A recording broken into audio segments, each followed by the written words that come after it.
Shalom, Opa Oma, Bapak Ibu, Saudara-saudari, dan adik-adik terkasih. Bagaimana kabarnya hari ini? Semoga kita semua dalam keadaan yang sehat dan bersukacita dalam kasih Tuhan. Sebelum kita memulai ibadah doa keluarga pada Jumat 19 Agustus 2022 yang akan dipimpin oleh Ibu Priscilla Susanti, kita akan bersama menaikkan doa. Mari kita berdoa.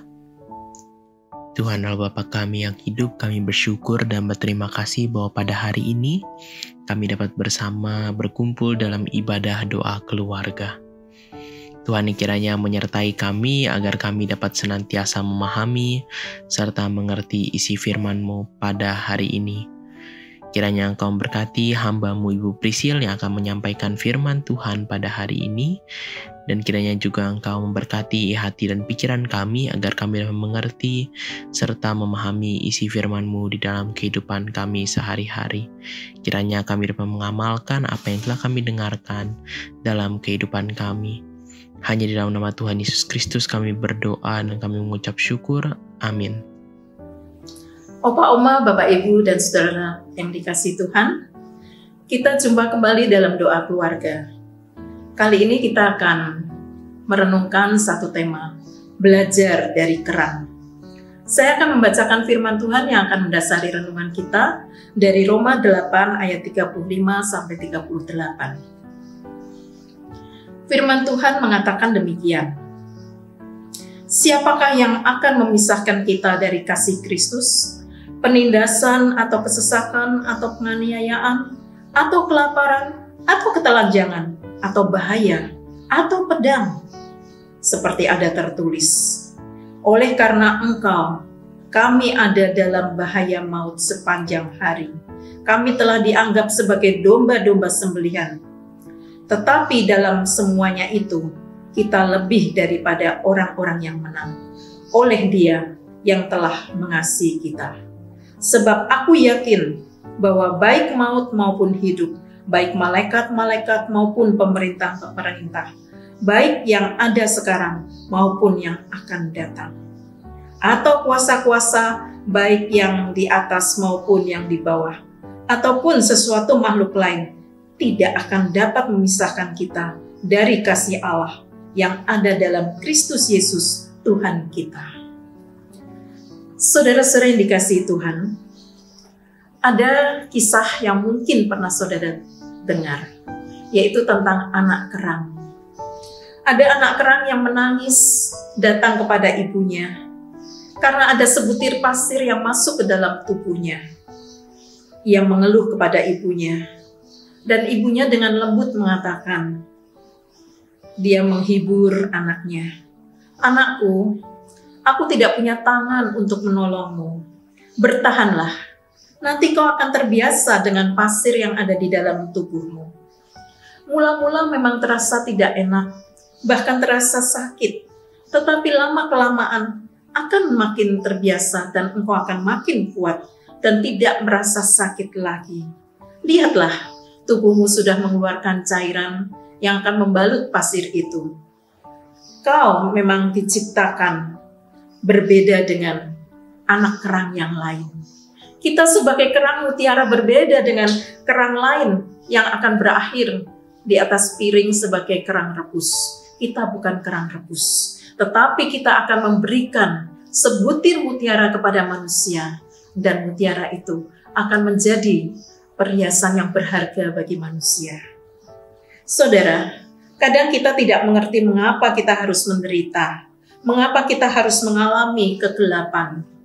Ketika hidup kita diliputi kegelapan, daripada memaki kegelapan, lebih baik kita berjuang menjadi terang untuk menyingkirkan kegelapan.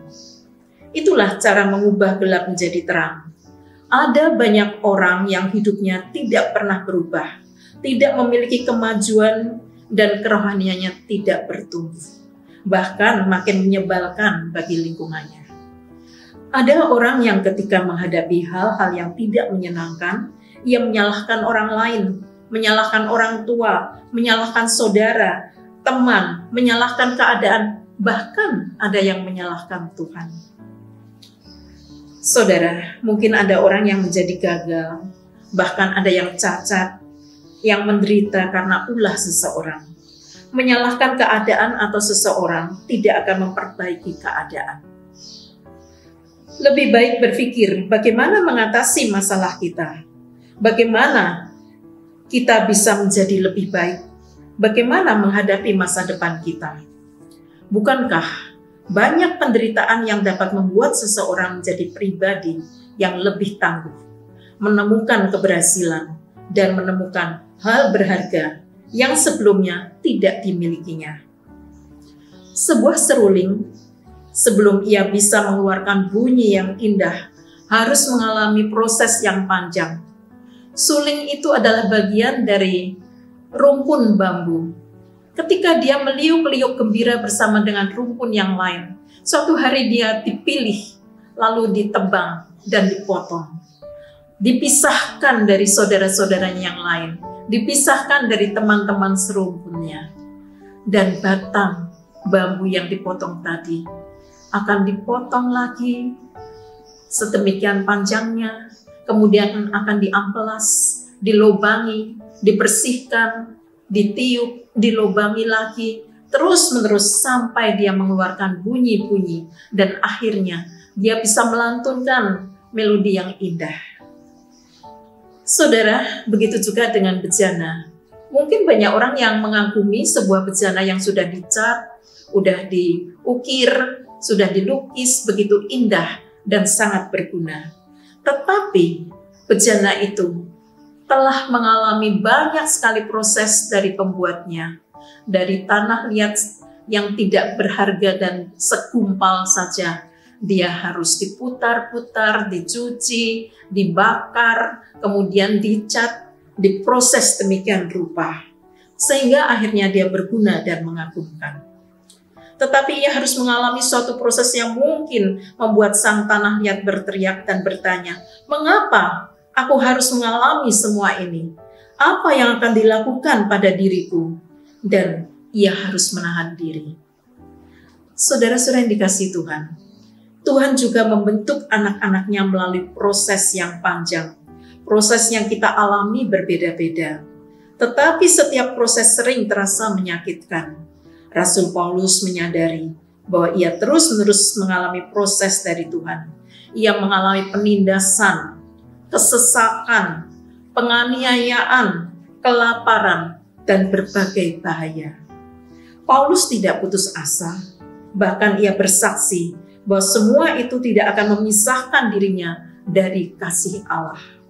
Kasih Allah akan terus menyertai apapun yang dialaminya.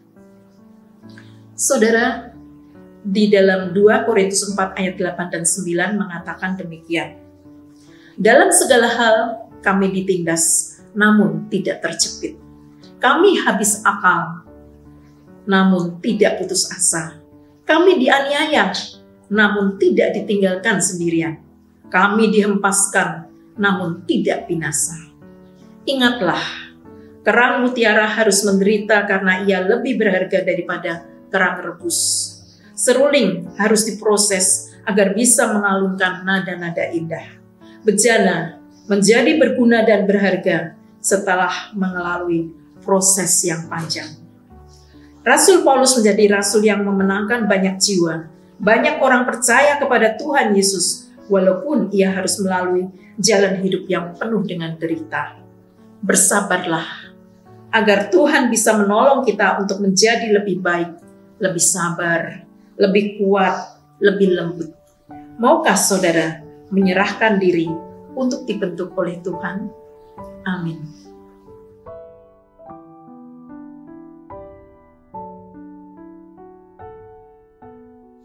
Opa Oma, Bapak Ibu, Saudara-saudari, dan adik-adik terkasih, kita akan bersama menaikkan pokok-pokok doa syafaat kita pada hari ini. Mari kita berdoa. Ya Tuhan Allah Bapa kami yang hidup, kami bersyukur dan berterima kasih bahwa pada hari ini kami telah mendengarkan firman-Mu yang disampaikan melalui Ibu Priscilla. Kiranya kami dapat belajar dari kerang, kami dapat belajar dan juga mengamalkan apa yang telah kami dengar di dalam kehidupan kami sehari-hari. Tuhan, pada saat ini kami akan menaikkan pokok-pokok doa syafaat kami. Kami berdoa bagi kehidupan kami yang akan kami jalani. Kiranya Engkau menuntun dan membimbing seluruh langkah kehidupan kami agar sesuai dengan kehendak-Mu. Kami berdoa ya Tuhan, pada saat ini terkhusus bagi keluarga Penatua Rudi Pasaribu, di mana ibu, istri, saudara, kakak, adik tercinta, Ibu Ivon Kristo Mulyono baru saja dipanggil oleh Engkau ya Tuhan di pangkuan-Mu di sorga.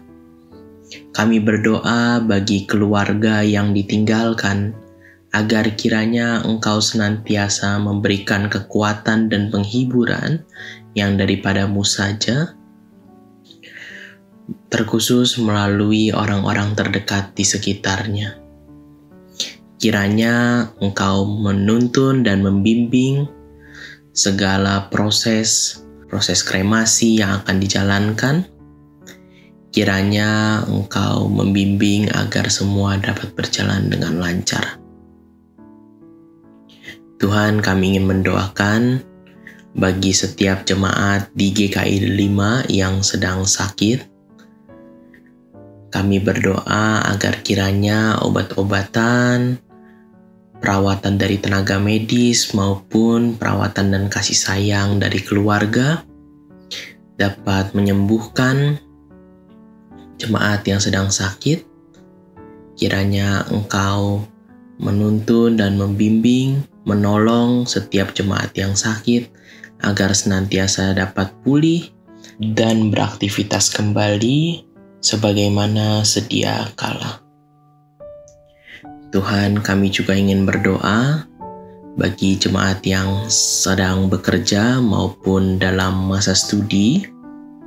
Kiranya Engkau memberkati setiap pekerjaan dan studi yang sedang dijalani, agar dapat dijalani dengan tekun, dengan bimbingan yang daripada-Mu saja. Tak lupa kami mendoakan bagi segenap pendeta, majelis jemaat, pelayan, aktivis, jemaat simpatisan GKI 5 dimanapun berada. Kiranya Tuhan menolong dan membimbing setiap anggota GKI 5 dalam pelayanannya. Kiranya Engkau memberikan kekuatan, Engkau memberikan semangat agar masing-masing elemen anggota dapat menjalani pelayanan dengan baik. Dan kiranya segala pelayanan yang dilakukan, semua itu menjadi kemuliaan bagi nama-Mu saja. Tuhan, kami juga ingin berdoa bagi bangsa dan negara kami, terkhusus bagi pemerintah, baik dari pusat sampai tingkat RT RW. Kiranya Engkau memberkati agar setiap elemen pemerintahan dapat bekerja dengan baik demi kebaikan masyarakat, terkhusus demi kebaikan Indonesia. Ya Tuhan, mungkin masih banyak pokok doa yang belum kami sampaikan, namun Tuhan yang mengetahui setiap permohonan dari kami, dan kiranya Tuhan menolong kami. Kiranya Tuhan menuntun kami dalam setiap langkah kehidupan kami ke depan, dan kiranya Tuhan mengampuni dosa dan kesalahan kami. Doa ini kami naikkan hanya di dalam nama Tuhan Yesus Kristus yang telah mengajarkan kami berdoa, doa Bapa kami. Bapa kami yang ada di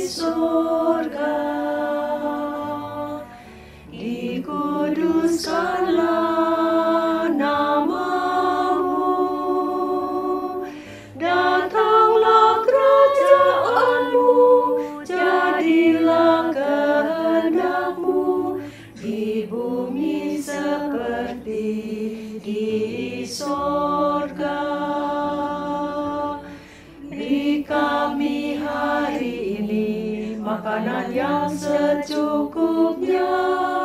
Ampuni salah kami, seperti kami ampuni yang bersalah pada kami. Jangan bawa kami dalam pencobaan, tapi lepaskan kami dari yang